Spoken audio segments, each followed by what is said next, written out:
whether I explained correctly. The topic is International Water Safety Initiatives, sharing successful drowning prevention initiatives and best practices from different regions and countries, fostering global collaboration. I will give a brief introduction on Dr. Tashi Tobgay. Dr. Tashi Tobgay is a regional advisor for disability, injury prevention and rehabilitation. He has been providing technical support to 11 member states of the WHO Southeast Asia region in the areas of disability, injury prevention, rehabilitation, road safety, drowning prevention, eye health, ear health, and assistive technology. He is a public health professional with vast experience in health systems, non-communicable diseases, communicable disease, and biotech. Prior to joining WHO in 2022, Dr. Tashi worked with the Royal Government of Bhutan in various health-related technical and leadership positions. So, Dr. Tashi, I think he is joining virtually. So, you are going to... At the outset, I would like to thank the government of Sri Lanka, WHO office in Sri Lanka, and organizers of this conference for convening this important meeting and also for inviting us to present on this important topic. I am Tashi Tobgay, working as the Regional Advisor for Disability, Injury Prevention and Rehabilitation, which includes road safety and drowning prevention as well. WHO supports 11 member states, which includes Bangladesh, Bhutan, Democratic People's Republic of Korea, India, Indonesia, Maldives, Myanmar, Nepal, Sri Lanka, Thailand, and Timor-Leste. The outline of my presentation will be, first of all, I will present on the global and regional drowning perspectives, some examples where drowning prevention were successfully carried out, and some regional priorities for drowning prevention. Drowning is a preventable public health issue, and no one should suffer from drowning. Unfortunately, drowning could happen to anyone and anywhere. Drowning could happen from countries having large coastlines, such as Sri Lanka, to countries where there is no coastline. Most drowning happens in inland waters, and it can happen in a bucket, bathtub, pond, or pool. Almost all water is a risk for drowning, especially where young children are concerned. For example, in Bangladesh, a national survey found that 80% of drowning among children aged under 5 years happened within 20 meters of family home, mainly in ponds, followed by ditches and water containers.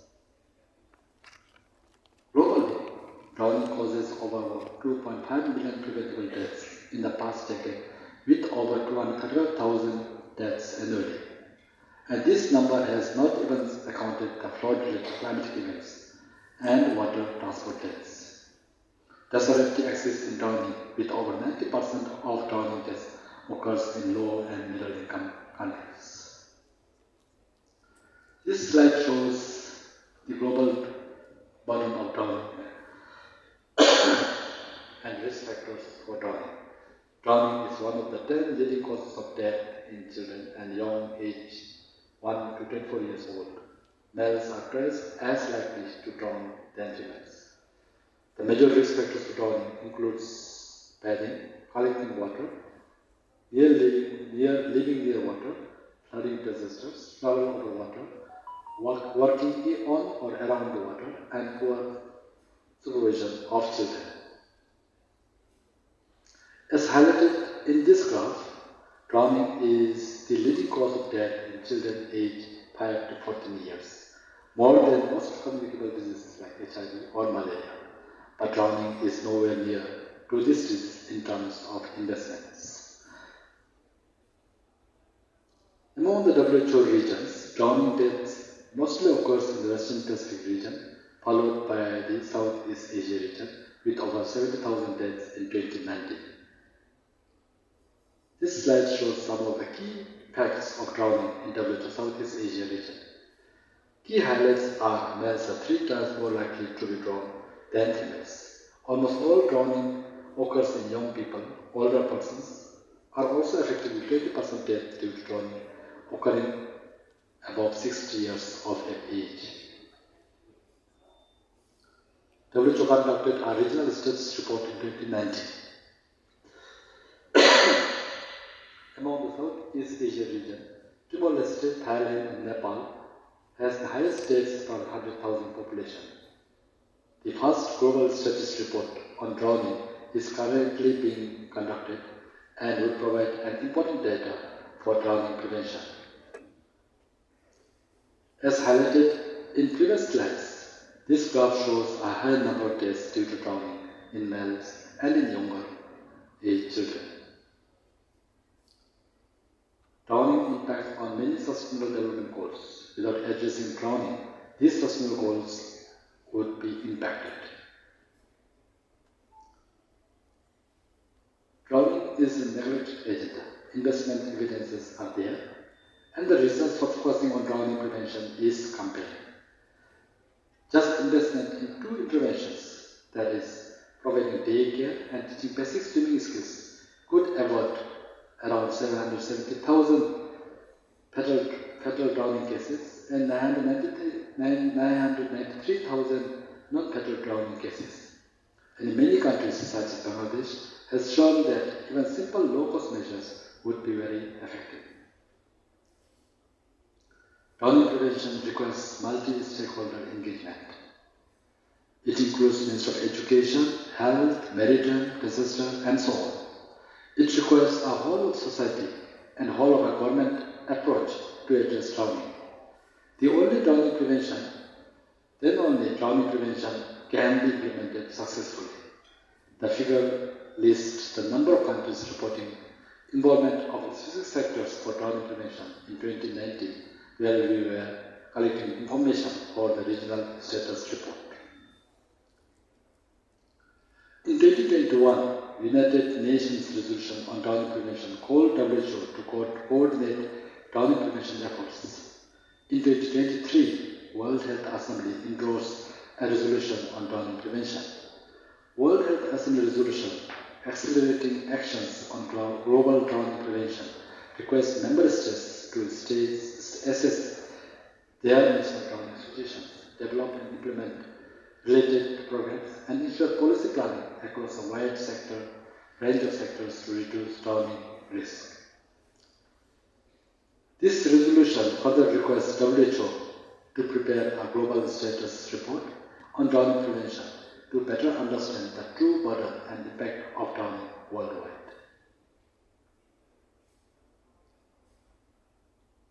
WHO has identified 4 broad strategies and 6 key evidence-based interventions that prevent drowning. Community-based supervised childcare for preschool children can also reduce drowning risk and has proven that this would benefit greatly in reducing the drowning deaths. Teaching school-age children basic swimming and water safety skills, as well as training bystanders in safe rescue, also reduces the risk of drowning and promotes safe use of water. These are some of the examples where drowning prevention are effectively implemented. In response to the high rates of child drowning, the Center of Injury Prevention and Research, Bangladesh, has established a village specialist to look after preschool children during daytime and identified particular risks of drowning. By providing daycare for young children, their unsafe exposure to open water sources during this time is reduced. Caregivers who are local women from the community who are also taught on rescue and resuscitation skills to intervene if drowning incidents is to occur. In 2019, almost 9 6,000 children regularly attended this community-operated creches, which has been credited with significant reduction in drowning risk for children who attend these classes. As a result of this evidence generated, the drowning prevention program in Bangladesh is taken up by the government as part of the Comprehensive Child Protection Program, and the government has approved a national drowning prevention strategy as well. Because of all these evidence-based interventions, Bangladesh was one of the main countries supporting the recent World Health Assembly resolution on acceleration of drowning prevention. This is another example from Zanzibar. In Zanzibar, the Aquatic Survival Program provided children with key water safety messages and key swimming skills to reduce the risk of drowning.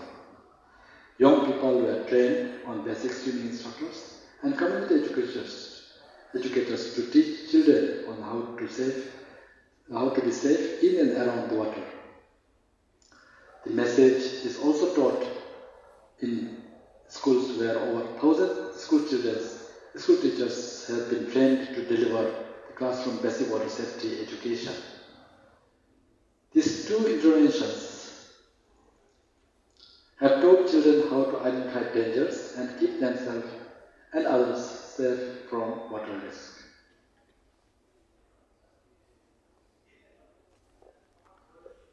Therefore, there are a lot of evidences that drowning prevention can be very effective in reducing the deaths. Southeast Asia region has developed key recommendations based on the findings of the regional status report. Some of these key messages in drowning are: drowning is a major killer, especially in young children. It is a neglected public health agenda. Government and international organizations need to do more in terms of drowning prevention and accelerate it. Still, drowning is one of the neglected public health agenda. Some of the recommendations are: one is to designate a lead agency or support the establishment of a coordination body to drive drowning prevention efforts. To develop and implement a national water safety plan which contains national indicators for drowning prevention with clear indicators. We also need to formalize multi-sectoral mechanism to address drowning prevention and water safety. We need to document and share knowledge gained in drowning prevention across the region. We need to review the drowning prevention legislation to ensure that best practice laws are developed and that appropriate resources for implementation and enforcement are available. We also need to strengthen the data capture incidents and while strengthening the available reporting systems. Therefore, in conclusion, I would like to draw some key messages. Drowning is a preventable public health issue. Most drowning occurs in children and youth at proximity of dwelling. WHO tools and best practices are available for countries to use. More action is required if we are to reduce mortality and morbidity due to drowning. Lastly, these are some of the references and access to the WHO tools and materials. Once more, I would like to thank all the organizers for giving me this opportunity. And if you have any questions, please, you are most welcome to send me an email. Thank you.